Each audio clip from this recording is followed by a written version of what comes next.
Su nombre es marca registrada, indeleble en la infancia de varias generaciones que crecieron junto a sus éxitos filmográficos y que hasta hoy son un referente de la más mágica etapa de nuestras vidas. Este es Walt Disney y su mundo ideal.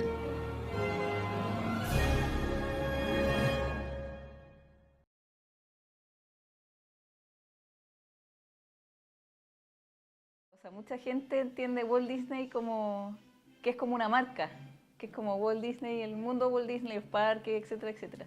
Pero Walt Disney para mí es la persona Walt en el fondo. Yo saco mi tarjeta y le digo a alguien, yo trabajo en Disney, y ven ese Mickey Mouse, que es el icono corporativo de la compañía. La reacción inmediata en el mundo entero que obtengo es una sonrisa. Walter Elias Disney nació el 5 de diciembre de 1901 en Chicago, Estados Unidos. Creció en una granja en Missouri junto a sus padres y hermanos. Allí vivió una infancia marcada por el esfuerzo de su familia y la austeridad económica. Desde pequeño, Walt, como lo llamaban sus cercanos, demostró poco interés para los estudios.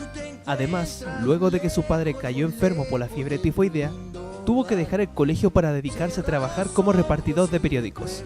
Además, con solo 17 años fue chofer de ambulancia durante la Primera Guerra Mundial. Sin embargo, su talento sí se vio reflejado desde temprano a través de las caricaturas que hacía con destreza, las mismas que luego vendía a sus vecinos. Tras años de perfeccionarse en el arte de las caricaturas y de la filmografía en el Instituto de Arte de Chicago, Disney comenzó su carrera yendo de una agencia a otra, dibujando para sus reconocidas animaciones. En esa etapa, trabajando a la par junto a su hermano Roy, fundan Disney Brothers Studios, el 16 de octubre de 1923, la que más tarde se llamaría The Walt Disney Company. En esa época también conoció a Ub Iwerks, con quien creó la primera animación que le acercaría un paso más a su futuro éxito, Oswald, el conejo afortunado.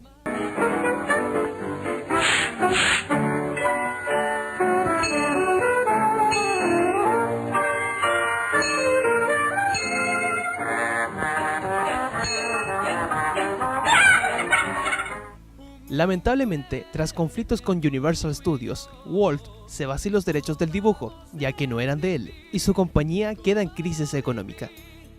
En 1928, Walt dibuja la caricatura que lo coronará hasta la actualidad.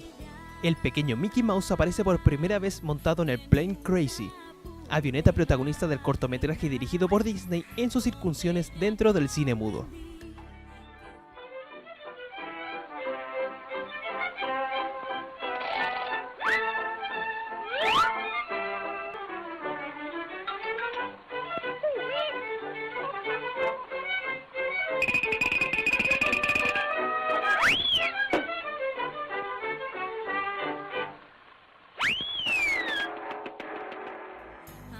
Más tarde, y tras leves modificaciones al dibujo animado, la gran expectación por la llegada del sonido fue un factor clave en el arribo del gran Mickey Mouse a las grandes pantallas.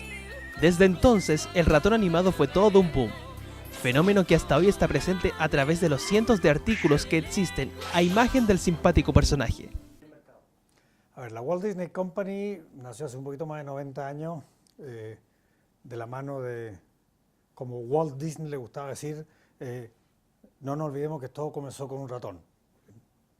Hoy día es una compañía que tiene 170.000 empleados, factura, vale 200.000 millones de dólares en valor de bolsa, etcétera, etcétera. Estamos en el negocio del cine, de la televisión, del cable, de los parques, de los cruceros, de la hotelería, de los productos de consumo, internet, etcétera, etcétera. Y una compañía exitosa fundamentalmente porque da lo mismo en la línea de negocios que estemos metidos. Lo que hacemos como compañía y que hacemos mejor que nadie es contar historias. Junto con la evolución de su compañía, llegó el acierto a su carrera.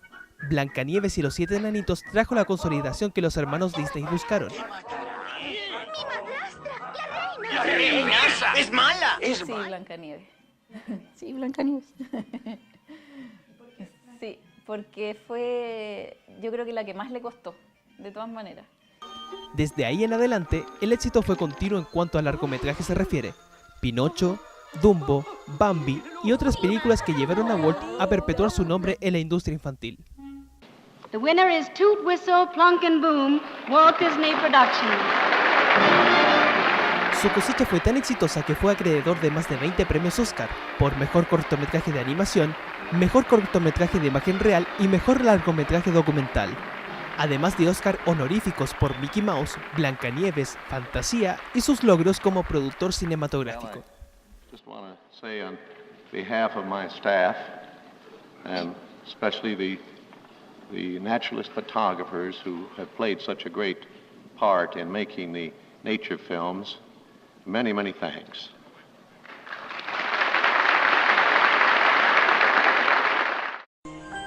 En su gira por Sudamérica en 1947, mientras que cruzaba con su staff la cordillera de los Andes desde Argentina, crearon un nuevo personaje, Pedrito el Avioncito.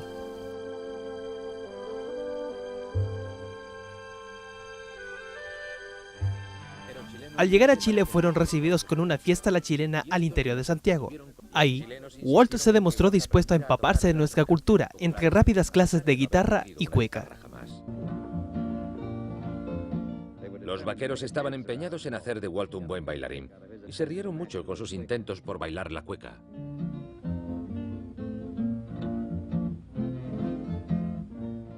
Cuando hizo Disneyland, él tuvo la oportunidad de llevar a sus hijas a un parque de diversiones en Italia.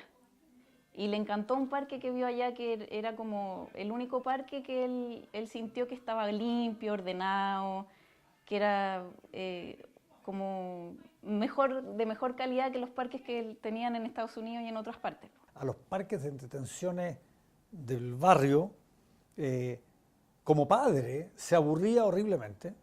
Estaba sentado en un banco incómodo, sí que conseguía un banco. Estaba lleno de mugre, chicles pegados en el suelo, en el banco, la gente le fumaba encima, todo era sucio, todo. O sea, ¿cómo no va a haber un lugar donde un padre pueda ir con su hijo y él también entretenerse? I know, but I just want to say a word of thanks to all the artists, the workers, and everybody that helped make this dream come true. Let's go into Fantasyland and have some fun. Let's go. Goodbye, folks. El éxito fue tanto que Walt quiso coronar su mundo mágico transformándolo en realidad.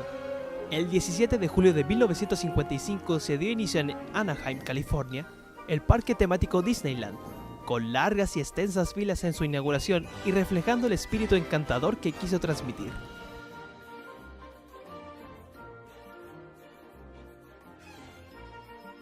Él en el fondo siempre buscó no quedarse estancado, sino que seguir, y es lo que le inculcó a la gente que trabajó siempre con él, y yo creo que debe ser algo que tiene la gente que trabaja en Disney como bien metido en la cabeza, que siempre ir como innovando, como avanzando con los tiempos, entonces por eso que nunca se quedan atrás. La visión de la Walt Disney Company me atrevería a decir que es inalterada desde que murió Walt en los años 66, en el sentido de que los principios, los valores, la filosofía, la creencia de él de entregar entretenimiento de calidad, de imaginarse y hacer realidad lo imposible. No hay sueño que no se pueda cumplir si le pone suficiente esfuerzo. Cada uno de nosotros, yo llevo 25 años en esta compañía, entre el año 90 y Walt había fallecido 24 años antes que yo entrara. Y me conozco, no tengo que la vida y obra de Walt Disney de memoria, pero la compañía me la ha puesto por delante, y en la capacitación, en la motivación, en la educación que nos da para representar como debemos representar a nuestra compañía y a sus valores, Walt Disney sigue metido en todo. Todo iba viento en popa, hasta que un hecho frenó gravemente su exitosa carrera. Walt fue diagnosticado con cáncer al pulmón. Su salud empeoró considerablemente hasta que no pudo más. Así, el padre de Mickey Mouse falleció el 15 de diciembre de 1966. En Chile, las repercusiones del mundo Disney han llegado hasta las salas de teatro, de la mano del escritor Jorge Schulz, quien tomó las columnas de la conocida bloguera Bernardita Ruffinelli y las transformó en la concurrida obra Maldito Disney, donde se instaura la problemática de la esencia clásica de Disney en la sociedad actual. Las cosas solas, entonces creo que había un discurso que era probablemente acorde a principios de los años 60 o a fines de los años 50, que en ese momento servía, pero hoy día las mujeres no pueden seguir creyendo que a las princesitas se les va a caer un zapato y que va a venir un tipo a rescatarles la vida, porque eso no va a pasar. Por eso es que había tanta mujer que fue 2, 3, 4 veces y llevó a una función llevó a su mamá, a otra función llevó a sus amigas, a otra función llevó al pololo, a otra función llevó al papá, para que el papá entendiera lo que pasaba por su cabeza. Entonces finalmente la obra se transformó como en un, yo creo, como en un traductor, como en un compilador de lo que muchas personas estaban sintiendo y pensando en ese momento. Pero así como existen detractores de este mundo mágico, hay quienes lo han vivido como la posibilidad de un sueño hecho realidad, la compañía del legado de Walt. O sea, mucha gente entiende Walt Disney como que es como una marca, que es como Walt Disney, el mundo Walt Disney, los parques, etcétera, etcétera. Pero Walt Disney para mí es la persona Walt en el fondo. Era como un niño encerrado en un cuerpo de adulto. En el fondo siempre él decía que ¿por qué había que crecer en el fondo? Si era entretenido ser niño. Me entró así como, me caló fondo, como dicen. Y no sé, siempre he sido como bien que cuando me gusta algo me gusta como en serio, pero con esto fue como mucho más que todo lo demás. En el fondo sigue la historia porque es algo que es digno de recordar y digno de aplicar y de aprender en el fondo. Yo creo que por eso que como que ha trascendido y va a seguir, yo creo, muchos años más. Así, desde 1901, este creador realizó un universo alejado de la realidad, en el que todos pueden imaginar, donde los más pequeños y también los más grandes son bienvenidos. Este es el mundo mágico e ideal, el mundo de Walter Elias Disney.